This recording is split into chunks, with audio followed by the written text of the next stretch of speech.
రాజధాని Amaravati capital city మీద కొంతమంది అన్నెసరీగా అపోహలు రేకెత్తిస్తున్నారు.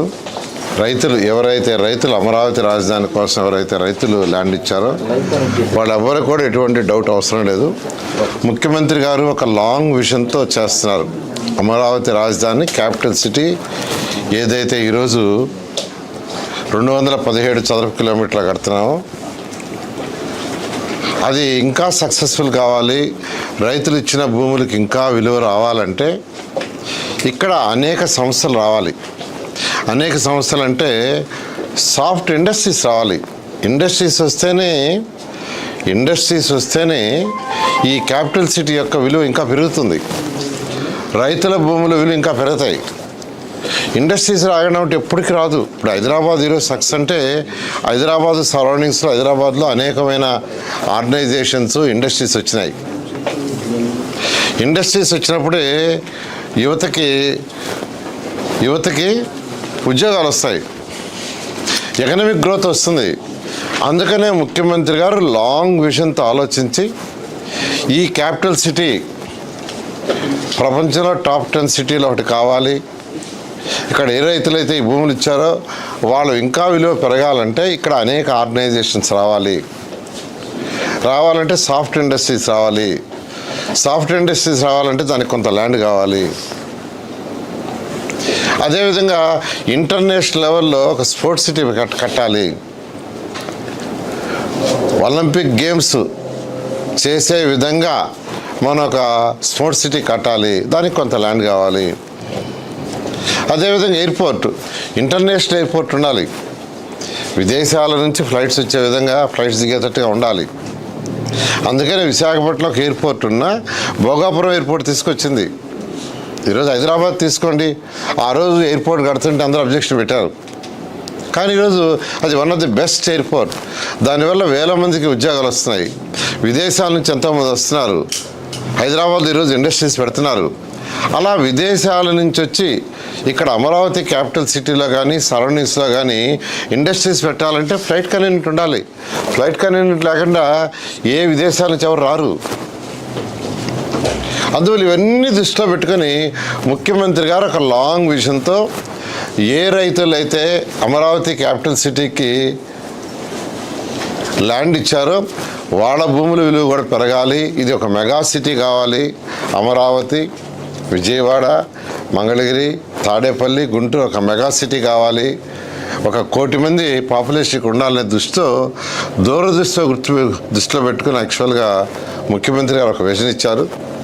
ఆ విజన్ ద్వారానే యాక్చువల్గా అడిషనల్ ల్యాండ్ పుల్లింగ్గా ల్యాండ్ అక్విజిషన్ అనేది ఇంకా ఆలోచిస్తున్నాం.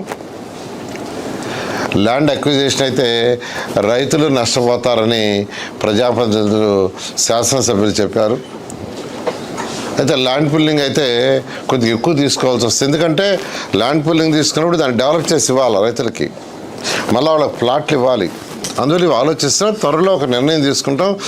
ఏది ఏమైనప్పటికీ అమరావతి క్యాపిటల్ సిటీ ఏదైతే ఉందో దీంట్లో ఆల్రెడీ 41,000 కోట్లకి టెండర్లు కంప్లీట్ చేసి ఇచ్చేసాం. వర్క్ జరిగింది, స్టార్ట్ అయింది.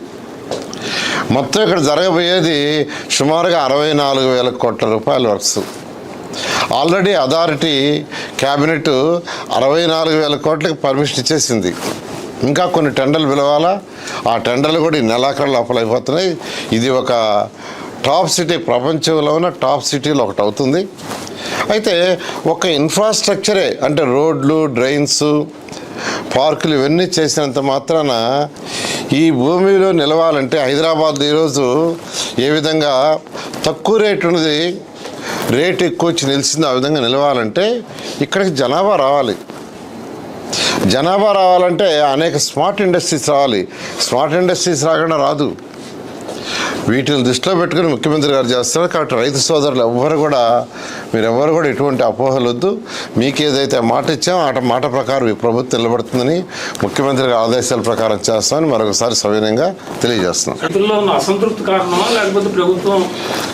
అంటే జనరల్గా ఏంటంటే రైతులకి నిజం చెప్పాలంటే ఇప్పుడు ఎవరైతే ల్యాండ్ ఇచ్చారో మా రేటు పడిపోద్దామని వాళ్ళకి ఒక డౌట్ ఉండొచ్చు. యాక్చువల్గా రేటు పడిపోదు. రేటు నిలవాలి, రేటు పెరగాలి అంటే స్మార్ట్ ఇండస్ట్రీస్ రావాలి.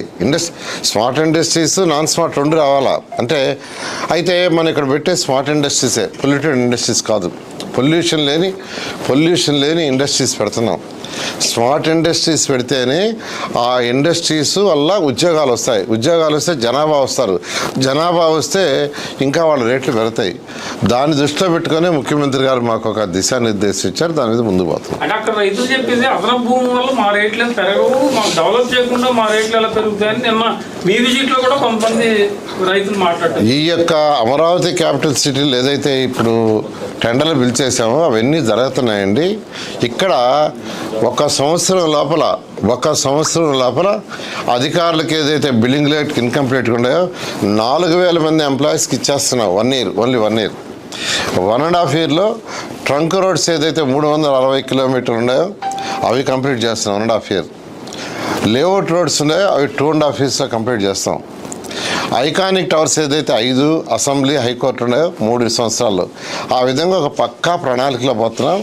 ఇవన్నీ రెడీ అయ్యే లోపల ప్యారలల్గా స్మార్ట్ ఇండస్ట్రీస్ రావాలి, ఒక మంచి ఎయిర్పోర్ట్ రావాలి. నీకు ఇండస్ట్రీస్ రావాలంటే ఖచ్చితంగా ఎయిర్పోర్ట్ ఉండాలి, ఇంటర్నేషనల్ ఎయిర్పోర్ట్ లేకుంటే పెట్టుబడి పెట్టేవాళ్ళు ఎవరు రాకుంటే మళ్ళీ ఈ భూముల విలువ తగ్గిపోతుంది. సో వీటన్నిటిని దృష్టిలో పెట్టుకొని అపార అనుభవం ఉన్న ముఖ్యమంత్రి గారు ఇచ్చిన డైరెక్షన్ ప్రకారం ముందుకు పోతాం. చాలా యాక్చువల్గా 2000 ఎన్టీఆర్ స్టాచ్యూ పెట్టాలనుకున్నాం. దాని మీద అప్పుడు యాక్చువల్గా ప్రభుత్వం పోయిన తర్వాత అది వాళ్ళు ఆపేశారు.